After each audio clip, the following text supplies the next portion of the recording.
Salvación solo por la fe. El libro de Romanos, lección 13. La vida cristiana. El propósito de la lección de esta semana es que debemos seguir el ejemplo de nuestro Salvador cuando estuvo en la tierra. La lección la dividiremos en dos partes. La primera, los débiles en la fe, y la segunda, principios y normas.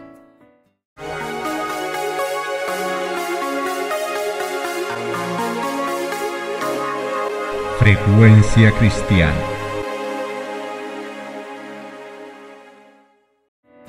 Romanos capítulo 14, versículo 1. Esta es la primera parte. Recibida del débil en la fe, pero no para contender sobre opiniones. Sin ningún preámbulo, el apóstol comienza esta nueva sección con un imperativo. Recibida del débil en la fe. Cuando Pablo llama débiles a algunos de los hermanos, no hay duda de que se trata de su propia evaluación.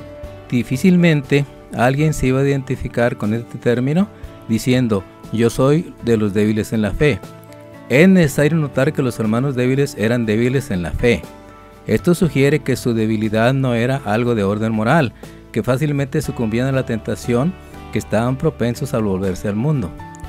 Es posible que se trate de miembros muy concienzudos y que su debilidad consistía en que tenían dudas, inseguridad o ciertos escrúpulos que les impedían gozar de la libertad que trae el Evangelio.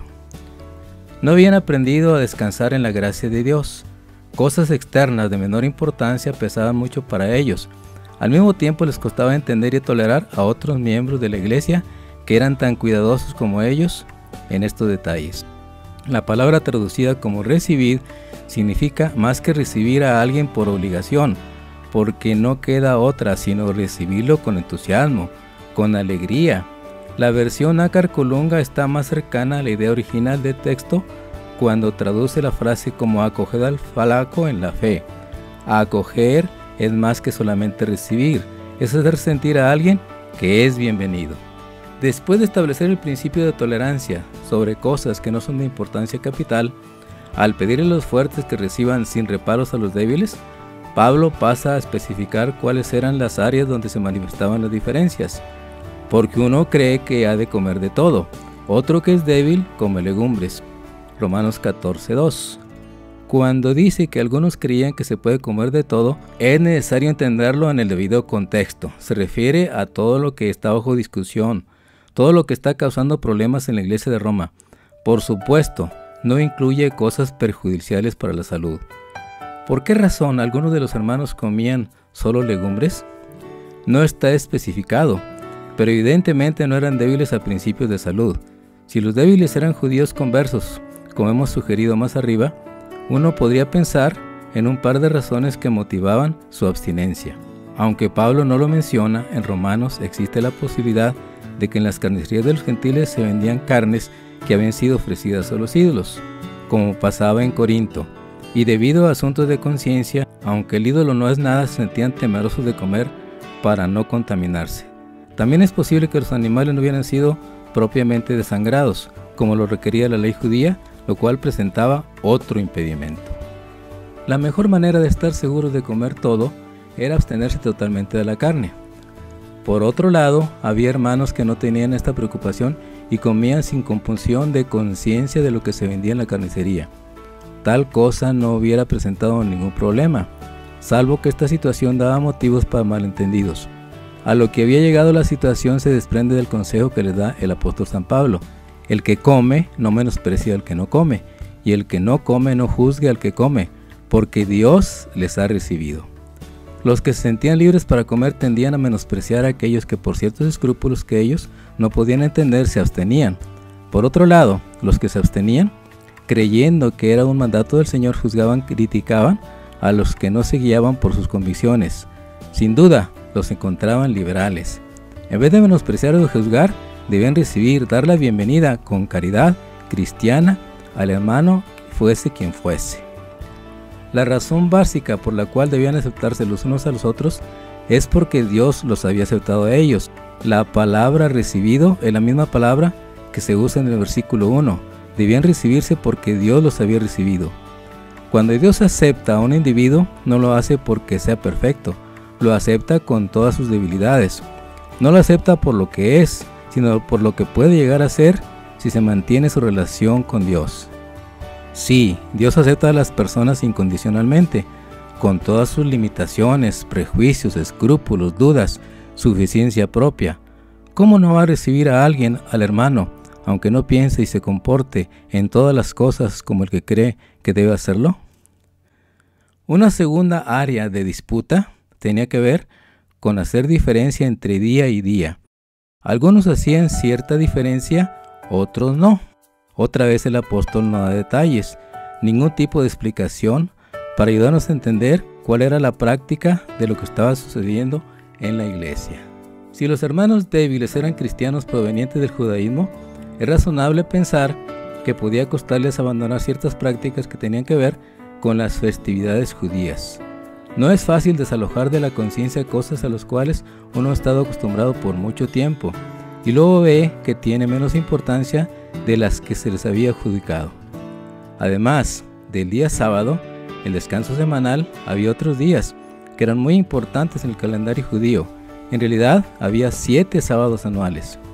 Cuando un judío se convertía al cristianismo, no siempre había todo con claridad para abandonar de forma inmediata las cosas ya obsoletas. Leemos en el comentario bíblico adventista que aquellos creyentes cuya fe les permitía abandonar inmediatamente todas las festividades ceremoniales no debían despreciar a otros cuya fe era menos firme, y estos últimos no debían criticar a aquellos que les parecían intemperantes. Sabemos que algo similar había ocurrido con los cristianos en Jerusalén en el pasado. El amor cristiano en la práctica va a evitar poner tropiezo a ocasión de caer al hermano. Ya en Corinto había dado un consejo similar. Si bien la vianda no nos hace más aceptos ante Dios, pues ni porque comamos seremos más, ni porque no comamos seremos menos, pero mirad que esta libertad vuestra no venga a ser tropezadero para los débiles. Por lo cual, si la comida le es a mi hermano ocasión de caer, no comeré carne jamás para no poner tropiezo a mi hermano. El que puede seguir un tipo de conducta, aunque legítima, que haga tropezar al hermano, no anda conforme al amor. El apóstol distingue entre lo periférico y lo central cuando dice que el reino de Dios no es comida ni bebida, sino justicia y paz y gozo en el Espíritu Santo. Versículo 17. Hay cosas que no son más importantes que otras y es necesario poner el énfasis donde corresponde. Los hermanos débiles, concluimos al iniciar este estudio, eran principalmente cristianos de origen judío, a quienes les costaba mucho desprenderse de algunas prácticas de su religión anterior.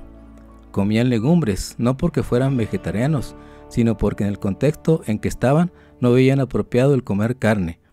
Pablo no estaba discutiendo nada en cuanto a animales limpios e inmundos. Debemos notar que cuando dice que nada es inmundo en sí mismo, usa la palabra koinos, literalmente común, no apropiado para el consumo de un hijo de Dios. La palabra usada en Levítico 11 para referirse a alimentos inmundos, según la traducción de la Septuaginta, significa impuro, inmundo. La palabra koinos que usa Pablo en Romanos es la misma palabra que encontramos en una discusión de Jesús con los fariseos. Dice el Evangelio que se juntaron a Jesús los fariseos y algunos de los escribas que habían venido de Jerusalén, los cuales viendo a algunos de los discípulos comer pan con manos inmundas, estos no lavados los condenaban. Para los fariseos, comer sin lavarse varias veces las manos era algo inmundo, común. En otras palabras, no era apropiado comer así, según sus tradiciones. Estos señores condenaban, juzgaban a los discípulos no en base a alguna verdad bíblica, sino en base a sus tradiciones. Evidentemente, Jesús consideró estos lavamientos como algo secundario sin importancia. Los acusó de dejar de lado los mandamientos de Dios para seguir sus tradiciones. Principios y normas. Con esto continuamos con la segunda parte. Algo que podemos destilar de la discusión del apóstol es que no todas las cosas tienen la misma importancia. Existe una diferencia muy marcada entre principios y normas. ¿Cuál es la diferencia? Básicamente que los principios son eternos, no son negociables, de aplicación universal. Las normas o costumbres, que son la aplicación de los principios por otro lado, cambian o pueden cambiar al tiempo o las circunstancias o la cultura. Una definición muy práctica de temperancia es que ésta implica la abstención total de lo que es malo o prohibido en la palabra de Dios, y la moderación en lo que es bueno. En lo que la palabra de Dios permite, algo bueno llevado a extremos puede ser dañino y por lo tanto no apropiado para un hijo de Dios. Las costumbres cambian. En lo que tiene que ver con principios no hay lugar para ningún tipo de preferencia personal en cuanto a las normas. Sí, nunca debemos hacer los principios algo relativo y al mismo tiempo nunca debemos hacer de las normas algo inamovible, de aplicación universal. La historia conocida de José ilustra como pocas otras lo que significa vivir las convicciones en medio de la cultura reinante, lo que significa vivir en el mundo sin ser del mundo. Cierto día, de la noche a la mañana, ese hijo preferido del anciano Jacob pasó a ser un esclavo. Sus hermanos, movidos por sentimientos de envidia y frustración, lo vendieron a ciertos ismaelitas por 20 piezas de plata. Génesis 36:28. Estos comerciantes llevaron a José a Egipto, donde a su vez lo vendieron a Potifar, un capitán de la guardia del rey en Egipto. Ese muchacho tenía principios, conocía al Dios del cielo, y aunque no sabía lo que le esperaba y en vez de quejarse o lamentarse, resolvió ser fiel a Dios de sus padres, pasase lo que pasase. De la decisión que hizo aquel día se nos dice: su alma se conmovió y tomó la alta resolución de mostrarse fiel a Dios y de obrar en cualquier circunstancia como convenía a un súbdito del Rey del Cielo. Serviría al Señor con corazón íntegro, afrontaría con toda fortaleza las pruebas que le deparara su suerte y cumpliría todo deber con fidelidad. La experiencia de ese día fue el punto decisivo en la vida de José. Patriarcas y Profetas 215. Las cosas prosperaron de tal manera en la casa de su amo que pronto Potifar dejó todas las cosas que tenía en manos de José. Además de todas las virtudes que adornaban su carácter, José era de hermoso semblante y bella presencia. La esposa de Potifar puso sus ojos en José y trató de seducirlo, a lo cual el esclavo resistió resueltamente y respondió sin titubeos: ¿cómo pues haría yo este grande mal y pecaría contra Dios? Génesis 39:9. Es posible que la señora de Potifar le haya dicho: nadie lo va a saber, aquí en Egipto todos lo hacen. Para lo cual José habrá tenido solamente una respuesta: yo estoy en Egipto, pero no soy de Egipto, yo pertenezco a Canaán. Su decisión de ser fiel a Dios lo llevó finalmente a la cárcel, pero aún ahí vivió como un hijo del rey. Por otro lado, en lo que tiene que ver con las costumbres de Egipto, él probablemente las adoptó en su mayoría.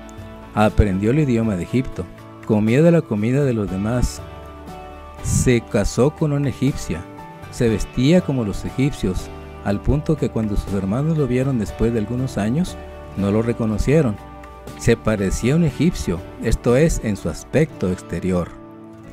Cuando el rey lo llamó finalmente para que ocupara el puesto de primer ministro del país, nos dice el relato bíblico que Faraón quitó su anillo de su mano y se lo puso en la mano de José, y lo hizo vestir de ropa de lino finísimo y puso un collar de oro en su cuello.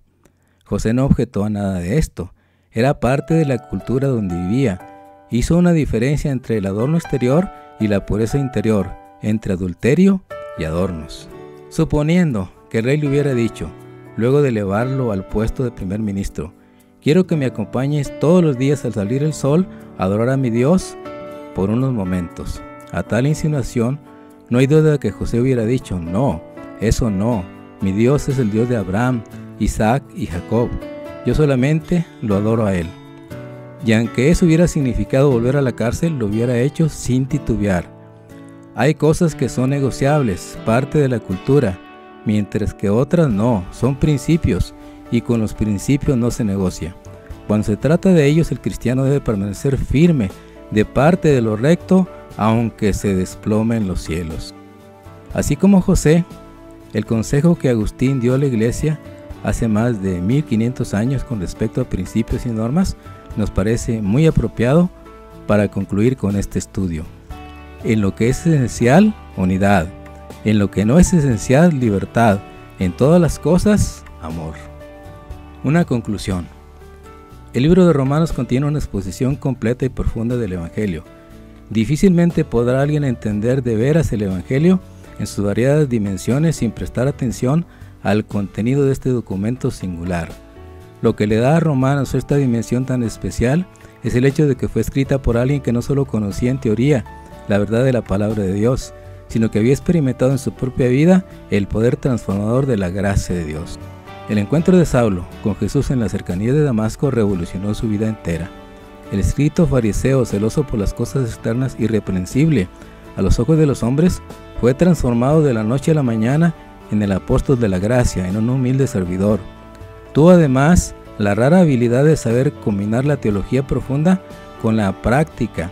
No solo fue el mayor teólogo que haya tenido la iglesia cristiana, sino su primer evangelista. Predicaba y escribía. ¿Por qué tanto énfasis en la gracia de Dios? Pablo se esfuerza por contestar esta pregunta y nos dice que la razón es porque no hay otro camino, porque no hay justo ni aun uno, por cuanto todos pecaron y están destituidos de la gloria de Dios. Además, porque por las obras de la ley ningún ser humano será justificado delante de él.